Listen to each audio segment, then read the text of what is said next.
अस्सलाम वालेकुम रहमतुल्लाहि व बरकातुहू। हर तरह के हमदोसना अल्लाह ताला की ज़ात के लिए ला तदादुरुतुस्सलाम नबी पाक सल्लल्लाहु अलैहि वसल्लम की ज़ात पर और आपके आल पर। आज आपके सामने चूँकि आज लेक्चरर CTI इस्लामियत के इंटरव्यूज़ हुए और मुझे इत्तेफाक हुआ कि मैंने एक कॉलेज में आज जो इंटरव्यूज़ लिए और CTI के हमारे साथ गर्ल्स कॉलेज था उसमें वहाँ पे हमने इंटरव्यू की। काफ़ी सारे कैंडिडेट आए। उन कैंडिडेट्स में बहुत सारी चीज़ें देखी और मेजॉरिटी जो है आपको ये बता दें कि उस पर अफसोस हुआ।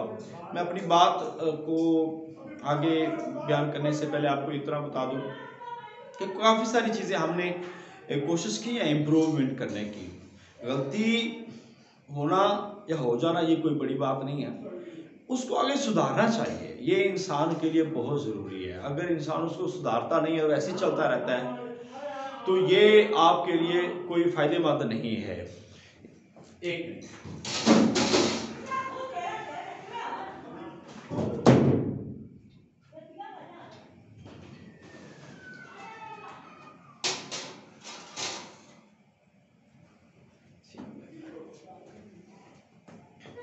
तो माजरत अभी तो आज जो चीज़ें मैंने देखी हैं और जिन चीज़ों को हमने अपने आप को प्रिपेयर करना है वो चीज़ें आपको यहाँ पे मैं आपको बताऊंगा कि क्या क्या चीज़ें हमारे अंदर कमी है, हमने क्या करना है। इंटरव्यू ऐसे क्लियर नहीं होता। आज जितने भी मेरे पास इंटरव्यू देने आए, यकीन जानिए अगर मैं एज अ सब्जेक्ट एडवाइज़र होता PSC में और इनमें से सब आया तो मैं किसी एक को भी रिकमेंड ना करता। यानी कि इस लेवल पे लोग हैं उनके पास कुछ भी नहीं है और सिर्फ सवाए अफसोस के और कुछ नहीं कर रहा था मैं कि इतने ज़्यादा एजुकेशन होने के बावजूद, इतने अच्छे मार्क्स होने के बावजूद 700 मार्क्स आज मैंने देखे हैं मगर उसके बावजूद उनका वर्क नहीं है। तो आइए सबसे पहले एक बात तो हम इंटरव्यू में जो आज हमने लिया उसमें एक बात तो ये थी कि मवाद जो है ना उसके हवाले से उन बड़ी कमी नज़र आई है मुझे कि किसी को सवाल का पता ही नहीं है। उस जो पढ़ के भी नहीं आए बल्कि वैसे ही मैं ये कह रहा था कि जैसे रोटियां पका के घर से उठे और बस बर्तन धो धो के और इंटरव्यू देने आ गए। कोई भी तैयारी नहीं है, प्रॉपर नहीं है, आप ज़हनी तौर पर तैयार नहीं हुए इंटरव्यू देने के लिए। दूसरा सवाल मेरा हमेशा से यही रहा है और वैसे ये सवाल होते नहीं है मगर मैंने ना सिर्फ कैंडिडेट को फैसिलिटेट करने के लिए ये ज़्यादा से ज़्यादा सवालात इस तरह के किए हैं कि कम से कम वो खुद से थोड़ा सा बोलने की कोशिश करें। मैंने सिलेबस के हवाले से पूछा था कि आपने इतना बता दें कि आपने कौन कौन से सब्जेक्ट्स पढ़े हैं, MA में पार्ट 1 में कितने पढ़े हैं, पार्ट 2 में, और इलेक्टिव सब्जेक्ट्स कौन से हैं। और यकीन जानिए 98% बच्चों को उनके अपने सब्जेक्ट्स नहीं पता कि हमने कौन कौन से पढ़े। और यही सवाल का मैंने जवाब सुन रहा था, वो हमें तो बड़ी देर हो गई है, मुझे तो याद भी नहीं आप कौन कौन से पढ़े हैं। अब आप देखिए कि CTI का इंटरव्यू हो या लेक्चरर का हो, आप एक बड़ी पोस्ट आप पढ़ के आए हैं, 600-650-700 नंबर आपके हैं, इसके बावजूद आपको सिलेबस का ही नहीं पता। आप जिस पोस्ट के लिए इंटरव्यू देने जा रही हैं कम से कम आपको उसका सिलेबस पढ़ के जाना चाहिए। 11वीं का 12वीं का। एक कैंडिडेट से मैंने पूछा कि आपके कितने जो इंटर में इस्लामियत लाजमी है उसके कितने मार्क्स होते हैं, तो वो उसको पता नहीं, वो कहते हैं 75 होते हैं। फिर मैंने कहा किस दौर में 75 हुए इंटर में, वो कहते नहीं नहीं 100 होते हैं, फिर 150 होते हैं। यानी कि इस कदर हमारी कन्फ्यूजन्स हैं कि हम एक बुनियादी चीज़ जो है उसको नहीं पढ़ के जाते, हमें पेपर पैटर्न का नहीं पता होता, हम सिलेबस नहीं पढ़ के जाते। एक से पूछा मैंने कि सेकंड ईयर में जो इस्लामियात है उसमें कौन सी सूरत है, उसको वो भी नहीं पता, हदीस का नहीं पता, इमाम नौवी का नाम नहीं पता जो हमारे सिलेबस में शामिल है, BA के अंदर कौन कौन सी सूरतें शामिल है वो नहीं पता। यानी कि एक सिलेबस को हमने इंटर और BA लेवल को टच ही नहीं किया, जबकि इसमें से बुनियादी सवाल होते हैं। और ना सिर्फ सवाल CTI के बल्कि ये लेक्चर के इंटरव्यूज में भी ऐसे ही सवाल होते हैं। उसके बाद ये एतमाद का फुकदान, ये तो बहुत बड़ा मैंने देखा और इतना डर देखा मैंने बच्चों में और इतना खौफ देखा कि शायद ये पता नहीं कितनी बड़ी सीट है और कितने बड़े ये महाज पे आ गए हैं और बात करने का तरीका नहीं, डर रहे हैं, बात बात पे डर रहे हैं और कोई संजीदगी नहीं है और बिल्कुल एक बेतुके से अंदाज में लोग आ रहे हैं। एक सवाल पूछते हुए डर जाते हैं। अब एक कैंडिडेट है, उनसे मैंने सवाल पूछा, वो ऐसे ऐसे सीने पर सांसें फूली हुई हैं, पता नहीं क्या हो गया। जब ऐसे आप जाएंगे तो पीपीएससी में जो बड़े लेवल पे आपको सिलेक्ट करने जा रहे होते हैं, 17 स्केल की आपको सीट देने जा रहे होते हैं, उनके लिए बड़ा प्रॉब्लम है आपको यहाँ पे सिलेक्ट करना। तो फिर मैंने उसको रिलैक्स करने के लिए पूछना शुरू कर दिया कि आज कौन सा दिन है, आज आपने घर में क्या पकाया है, और आज जुमा है तो आपने जुमा पढ़ना है। फिर मैंने कहा आपने जुमा पढ़ना, चले ठीक है आप जुमा पढ़ने चले जाएं, और ये इंटरव्यू के नंबर मैंने आपके पूरे लगा दी ताकि वो मुतमिन होकर जाए। इस लेवल की भी बातें मुझे आज देखनी पड़ी हैं, जो कि इंतहाई अफसोस की बात है कि जो हमारे नए लोग हैं जिन्होंने आना है, प्राइवेट सेक्टर में पड़े हुए हैं, सबसे ज्यादा प्रॉब्लम उनके अंदर आया है। दूसरी बात हम बात करते हैं बात करने का तरीका। बात करने का तरीका भी लोगों के अंदर मौजूद नहीं है।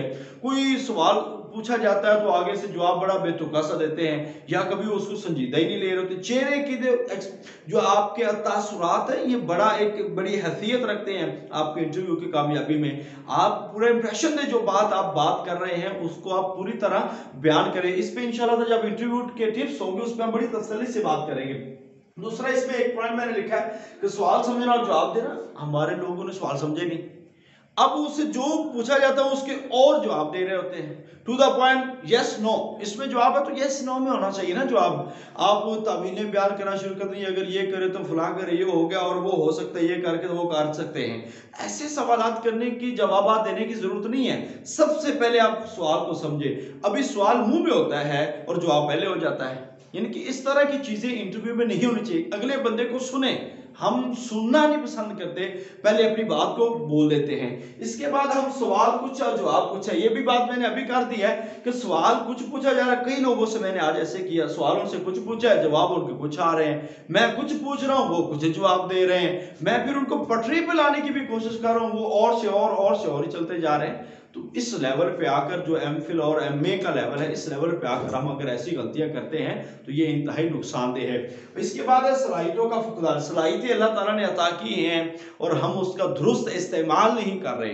दुरुस्त इस्तेमाल ना होने की वजह से हम परफेक्ट तरीके से इंटरव्यू नहीं दे पाते, जिसकी बहुत सारी कोताहियां हमारे अंदर मौजूद है। मेरी दरख्वास्त है जितने लोग हमें सुन रहे हैं, और ये पैगाम हमारा दूसरे तक, ये लेक्चर मोस्ट इंपॉर्टेंट है, दूसरे तक भी पहुंचाएं कि आप जो प्राइवेट सेक्टर है, अपने अंदर कॉन्फिडेंस, अपने अंदर सवाल को समझना, सवाल का जवाब देना, किसी की बात को सुनना, किसी की बात का जवाब देना, इन चीजों को बहुत अच्छी तरह सीखें। और ऐसे ही तवज्जो का ना होना, इंटरव्यू दे रहे होते हैं, पता नहीं कहां गुम होते हैं, शायद घरों में अपने गुम थे, या किसी और कामों में गुम थे, या परेशानी इतनी ज्यादा थी।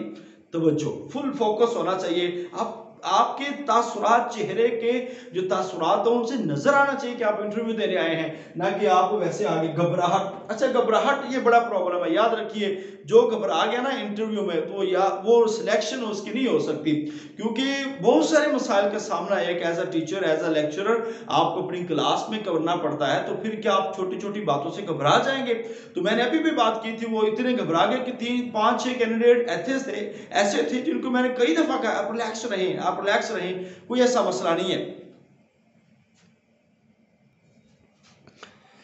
तो इस लिहाज से हमें इन चीज़ों की तैयारी करनी है। इंटरव्यू एक प्रॉपर इंटरव्यू होता है, इंटरव्यू की क्या खामियां हैं, क्या खूबियां हैं, आज आप इनको लाजमी सुनिएगा। और नेक्स्ट वीडियो में मैं ये कोशिश कर रहा हूँ कि जितने भी हमारे सब्सक्राइबर हैं और हमारे जो सुनने वाले हैं, जो मेरे रिलेशन वाले हैं, मैं उनको लाजमी तौर पर इंटरव्यू की तैयारी करूँगा। और यकीन जानिए, जब तक एक हफ्ता मुसलसल तैयारी ना हुई और आप आमने सामने मर्द के साथ बात कैसे करनी है, आपने उनके साथ सवालों के जवाब कैसे करने हैं, ये आपको लाजमी क्लियर होना चाहिए। और भी इंटरव्यू के बहुत सारे क्वेश्चन हैं जो इस्लामियात वालों से होते हैं, हमें पता ही नहीं है। आप जब आप बैठे होते हैं उनके सामने बात कर रहे होते हैं, हमें बात करने का ढंग नहीं होता।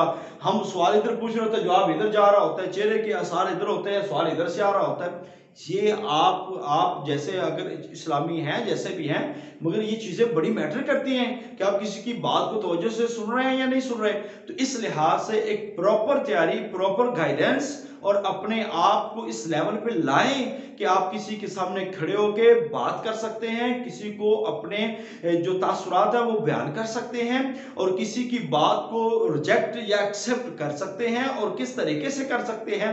अगर सॉरी करना तो किस तरीके से करना है। तो ये बहुत सारी चीजें हैं, काइंडली इनको आप सुनिएगा। जब इंशाल्लाह ताला ये टेस्ट हो जाएगा, उसके बाद हम लेक्चरर के जो इंटरव्यूज हैं उसके बारे में हम इंशाल्लाह ताला रोजाना कोई ना कोई टिप्स पे हम लेक्चर आपको डिलीवर करते रहेंगे। रहेंगे। तो काइंडली जो प्राइवेट सेक्टर्स में पढ़ने वाले हैं खास तौर पर और आम तौर पर सारे ही सारे प्राइवेट सेक्टर हो या पब्लिक सेक्टर सरकारी रेगुलर पढ़ने वाले हों, तो सारे के सारे जो है ना इन बातों पे तवज्जो करें और ज्यादा से ज्यादा इन चीजों को सीखे समझे। इंटरव्यू एक सब्जेक्ट के साथ साथ काफी हद तक ये महारत है, टेक्निकल चीजें हैं, टेक्निक्स हैं जिसके साथ आपका इंटरव्यू क्लियर होना होता है। वरना इंटरव्यू में कोई बड़ी चीज नहीं पूछी जाती, बिल्कुल मामूली सी चीजें होती है। सिर्फ आपके जाहिरी तासुरात, आपकी चीजों को देखा जाता है जिसकी बुनियाद पर आपकी सिलेक्शन होती है। लिहाजा मेरे इन बातों का अगर आपको नफा हो तो आप यकीन जानिए इस पे अमल करने की कोशिश कीजिएगा और दुआ कीजिएगा कि अल्लाह ताला हमें आपके लिए कुछ वर्क करने की तौफीक अता फरमाए और अल्लाह ये वर्क कबूल फरमाए। बाकी जो भी रहनुमाई आपको दरकार हो आप ले सकते हैं। अल्लाह ताला मेरा और आपका हामी नस्र हो। अस्सलाम वालेकुम व रहमतुल्लाहि व बरकातहू।